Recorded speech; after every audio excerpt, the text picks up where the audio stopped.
Sales of previously owned homes fell 1% in December compared with November to 3.78 million units on a seasonally adjusted annualized basis, according to the National Association of Realtors. Sales were 6.2% lower than in December 2022, marking the lowest level since August 2010. Full-year sales for 2023 came in at 4.09 million units, the lowest tally since 1995. Regionally, on a month-to-month basis, sales were unchanged in the Northeast and fell 4.3% in the Midwest. Sales were down 2.8% in the South but rebounded 7.8% in the West. On a year-over-year basis, sales were lower in all regions.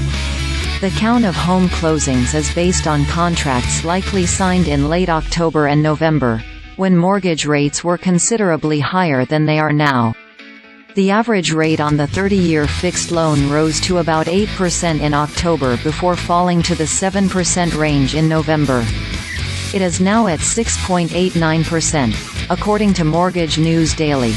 The latest month's sales look to be the bottom before inevitably turning higher in the new year, said Lawrence Yun, NAR's chief economist, in a release. Mortgage rates are meaningfully lower compared to just 2 months ago, and more inventory is expected to appear on the market in upcoming months. Inventory fell 11.5% from November to December, but it was up 4.2% from December 2022.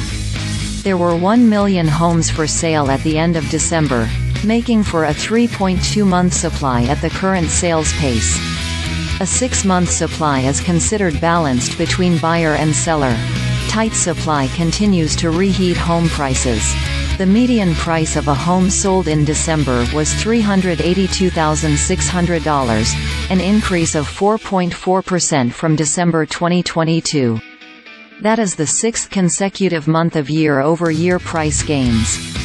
The median price for the full year was $389,800, a record high. Homes stayed on the market longer in December, at an average of 29 days, up from 25 days in November. The share of all cash sales rose to 29% from 27% in November. Individual investors, who make up a large share of all cash sales, bought 16% of homes, down from 18% in November. That pullback in activity from investors may be one bright spot for buyers. Both higher home prices and higher financing costs resulted in fewer investor home purchases for the full year 2023, according to a recent Realtor.com study. With rents continuing to ease and more multi-family homes entering the market for rent, investors may continue to tread more cautiously in the housing market, said Danielle Hale, chief economist at Realtor.com. This would mean one less source of competition for potential first-time home buyers who are approaching the 2024 market with optimism despite the challenge of trying to buy a home at a below-median price point, one that investors also often target. First-time buyers are still struggling, making up just 29% of December sales, down from 31% the year before. Historically, they make up 40% of the market.